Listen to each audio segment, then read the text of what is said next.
Continue हमारा तीसरा track है। लोग मिले तो बोले आप जाओ ही मत ऊपर, मौसम खराब है तो आप मत जाओ। Snowfall first. मेरे को बहुत डर होते है। ये पेशंट देखो कसं झालं सगळं दर्शन। खूप भारी, पोटात गोळा येत होता। Good morning. Good morning, good morning. कल हमारा केदारनाथ का ट्रेक कंप्लीट हो गया, सक्सेसफुली चढ़ के उतर के ये कांग्रेचुलेशन। अभी हम लोग जा रहे हैं चोपटा क्योंकि हमें करना है आज तुंगनाथ ट्रेक, मतलब कंटिन्यू हमारा तीसरा ट्रेक है। तो Tungnath is highest Shiva temple. रास्ते में हम रुके उखी मठ में ओमकारेश्वर मंदिर के दर्शन के लिए। मंदिर बहुत ही सुंदर था और इसका सिग्निफिकेंस और भी गहरा है। ये वही जगह है जहाँ बाबा केदारनाथ की विंटर वर्शिप होती है। जब केदारनाथ के कपाट बंद होते तो 6 महीने यहाँ पे भगवान होते हैं और जब कपाट खुलने वाले होते हैं तो यहाँ से पालकी में उनको लेके जाते हैं। आप ये पढ़ सकते हो पॉज करके। दर्शन के बाद जर्नी कंटिन्यू हुई। फाइनली हम पहुंच गए तुंगनाथ। अभी बराबर बजे 12:45। पेरेंट्स ने भी ट्रेक ट्राई किया। उन लोग आए, थोड़ा सा चढ़े, 4-5 लोग मिले तो बोले आप जाओ ही मत ऊपर, पूरा चढ़ाइए। उनको वापस गाड़ी में भेज दिए और बराबर 1 बजे हम लोगों ने ट्रेक स्टार्ट कर दिया। अभी ये ऐसी पूरी चढ़ाई है, तो अगर आप मम्मी पापा को लाने का सोचो तो मतलब डिफिकल्ट है ये, हम लोग कर सकते हैं, उनको थोड़ा डिफिकल्ट हो जाएगा। यहाँ पे घोड़ा और पालकी ये भी ऑप्शन है। जैसे जैसे ऊपर जा रहे थे व्यूज और ज्यादा खूबसूरत होते जा रहे थे। चोपटा को मिनी स्विट्जरलैंड ऑफ उत्तराखंड क्यों कहा जाता है ये यही समझ आ गया। फाइनली हम ऊपर पहुँच गए। 2 घंटे में हम लोगों ने तुंगनाथ का ट्रेक कंप्लीट किया। वेदर धीरे धीरे खराब होने लगा, बारिश होने लगी है तो शायद हम लोग चंद्रशिला नहीं जाएंगे। जो यहाँ पे शॉप वाले हैं वो बोले मौसम खराब है तो आप मत जाओ, वो रिस्की हो जाएगा। चलो दर्शन करते हैं अभी। तभी स्नोफॉल स्टार्ट हो गया।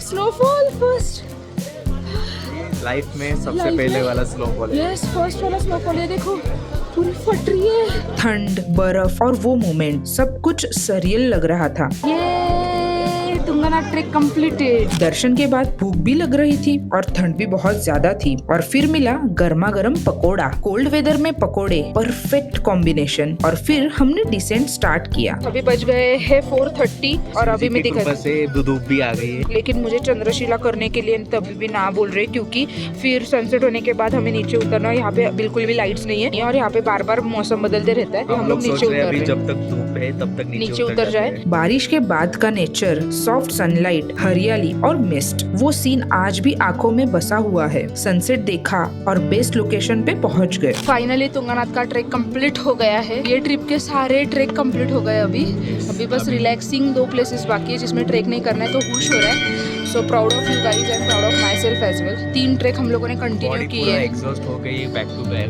यस। रात के लिए हम चोपटा में रुके। स्टे थोड़ा डिफरेंट था। ये है हमारा टेंट। टेंट स्पेशियस था, कोजी था और नेचर के बिल्कुल पास। मेरे मम्मी के क्वेश्चन ही खत्म नहीं हो रहे। वो फर्स्ट टाइम टेंट में रह रही है। मम्मी कैसे लगा स्टे? मेरे को बहुत डर होते है। क्यों? वाक चीते आते हैं। अच्छा। हम इतने थक चुके थे कि डिनर के बाद सीधा बेड पे चले गए और पूरा पैक हो गए। बहुत ठंड लग रही है सबको ही। अभी हम लोग सोने वाले हैं क्योंकि कल सुबह 8 बजे निकलना है हम लोगों को चोपटा से बद्रीनाथ के लिए। चलो good night, tata bye bye, मिलते हैं कल। Morning guys. अभी बस 2 दिन की ट्रिप बची हुई है तो मैं आपको यहाँ का व्यू दिखाती हूँ। दिन की रोशनी में अपनी स्टे की ब्यूटी और भी ज्यादा सुंदर लग रही थी। पप्पा भी धूप सेक रहे। पप्पा अभिजीत सावंत लग रहा था। हाँ वही अभिजीत सावंत का ही गाना गा रहा था। बोलो एक बार।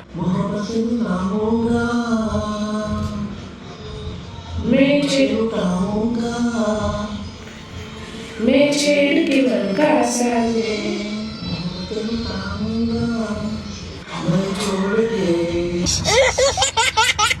ब्रेकफास्ट किया और फिर निकल पड़े बद्रीनाथ की तरफ। आगे का रोड काफी नैरो था, सिर्फ एक व्हीकल निकल सकता था, पर सराउंडिंग्स भी बहुत ब्यूटीफुल थे। फाइनली हम पहुंच गए माना गांव, जो इंडिया का फर्स्ट विलेज है। पहले इसको लास्ट विलेज बोलते थे। इस गांव का अपना एक अलग ही चार्म है। यहाँ पे हमने देखा सरस्वती धाम जहाँ सरस्वती नदी बहती है। फिर देखा स्वर्गारोहण मार्ग जहाँ से पांडव स्वर्ग की यात्रा पर निकले थे। लगता है हम बार बार वही कह रहे हैं, पर नेचर सच में हर जगह ब्रेथ टेकिंग था। यहाँ से 4-5 किलोमीटर आगे जाने के बाद चाइना बॉर्डर दिखती है। हमारे पास टाइम नहीं है इसलिए हम लोग यहाँ पे आगे नहीं जा रहे। उसके बाद गणेश गुफा। गणपति जी ने यहाँ पे महाभारत और 18 पुराण लिखे। ये वो गुफा है।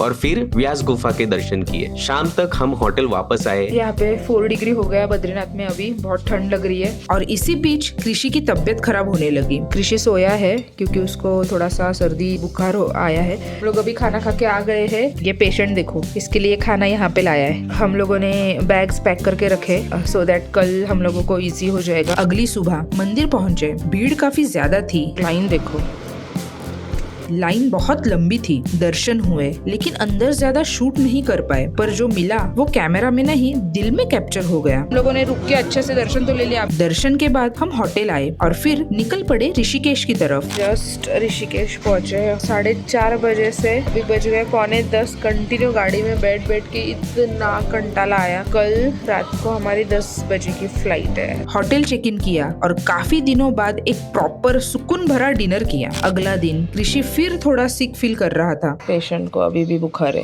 पेशेंट का बुखार उतर रहा है, बाद में फिर से चढ़ रहा है। ट्रेक्स भारी पड़ गए 3 आज है ट्रिप का लास्ट डे। रेडी होकर हम निकल पड़े। हम लोग ऋषिकेश से निकल गए थे 10:30 बजे और अभी हम लोग आ गए पंडित ढाबा, जहाँ पे हम लोगों ने फर्स्ट टाइम डिनर किया था। वहीं पे अभी हम लोग आ गए हैं। फाइनली हम लोग दिल्ली एयरपोर्ट पहुंच गए हैं। दिल्ली एयरपोर्ट पहुंचकर हमने पेरेंट्स से पूछा कसं झालं सगळं दर्शन? एकदम छान. कसं वाटलं फर्स्ट टाइम फ्लाइट मध्ये बसून? बसमध्ये थोडंसं घाबरलो आम्ही, पण बरं वाटलं नंतर. छान वाटलं विमानामध्ये बस. हेलिकॉप्टर मध्ये बसून कसं वाटलं? हेलिकॉप्टरमध्ये बसून तर खूपच छान.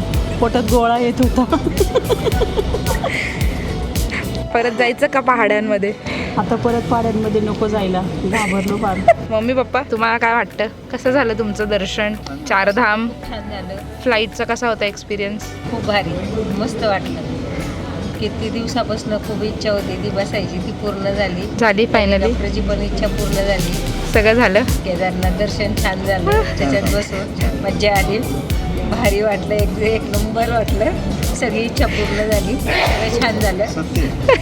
उनके चेहरे पे स्माइल थी और वही स्माइल सबसे बड़ी अचीवमेंट थी। फाइनली हम घर पहुंचे। Home sweet home. अच्छी हुई ट्रिप। अभी सोएंगे बहुत ज्यादा, 2 दिन छुट्टी के हैं तो बहुत ज्यादा सोएंगे और मिलते हैं नेक्स्ट व्लॉग में नेक्स्ट ट्रिप के। Tata bye bye. ये सिर्फ एक 4 धाम यात्रा नहीं थी, ये एक जर्नी थी भक्ति की, नेचर की और फैमिली के साथ बिताए हुए उन मोमेंट्स की जो जिंदगी भर साथ रहेंगे।